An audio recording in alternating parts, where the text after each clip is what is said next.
not a game, it's a rich thing. Əksər insanın revmatizmanı ömürlük xəstəlik hesab edir. Əslində isə revmatizma sağala bilən xəstəlikdir. Üstəlik bu qidalarla mümkündür. Bəli, bugün sizə revmatizma ağrılarını azaldan və ya yox edən təbii qidalardan və hərəkətlərdən danışacağam. Bu kimi videoların davamını görmək istəyirsinizsə, videonu sonacan izləyin, bəyənib abunə olun. Ən əsası isə zınqrov işarəsini açmağı unutmayın.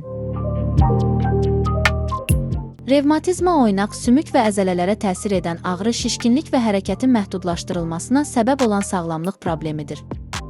Revmatik xəstəliklərin əsas simptomları bunlardır.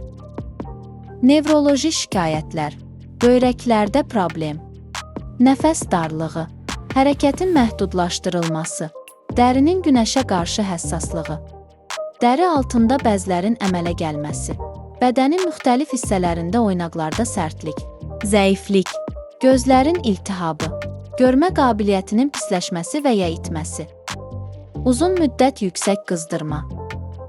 Revmatizmanı oyadan, irəlidən qidalardan biri glutendir.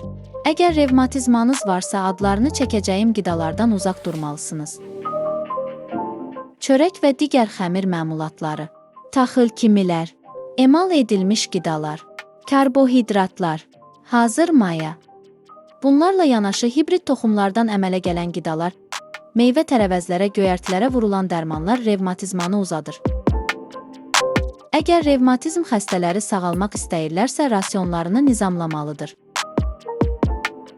Səhərlər yumurta, zeytun yağı, laktoza allergiyanız yoxdursa, cüzi miqdarda kərə yağını ürəklə yeyə bilərsiniz. Naharda və axşam yeməklərində balıq, təbii inək və ya qoyun əti, kənd toyuğu da yeyə bilərsiniz. Təbii şəkildə yetişdirilmiş göyərtilərdən, tərəvəzlərdən salatlar hazırlayın, az miqdarda zeytun yağı ataraq yeyin. Makarondan, şirniyyatlardan, plovlardan qəti şəkildə uzaq durun. Sarı kök. Dünyada ən çox haqqında araşdırma aparılan ədviyyat sarı kökdür.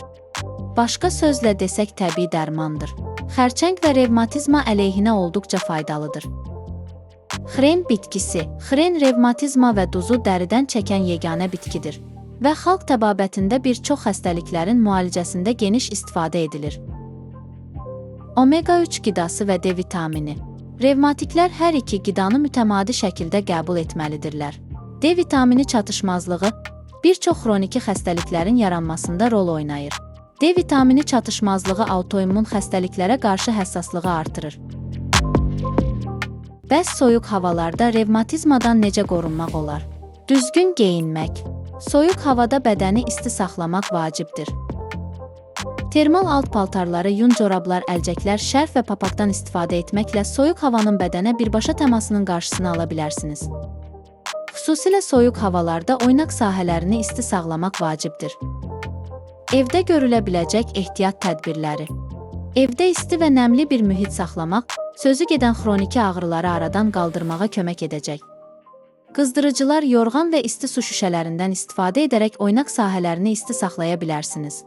Bundan əlavə, isti vanna qəbul etmək və ya mütəmadi olaraq isti kompres tətbiq etmək əzələ və oynaq ağrılarını aradan qaldıracaq. Fiziki fəaliyyət. Soyuq havada belə müntəzəm idman oynaqların sağlamlığı üçün vacibdir. Yüngül məşqlər, yoga və pilates kimi fəaliyyətlər oynaqların hərəkətliliyini artırır və ağrıları azaldır. İdman zamanı bədəni isti saxlamaq üçün uyğun paltar geyinmək də lazımdır. Faydalı məlumatlar üçün abunə olub şərh yazmağı unutmayın.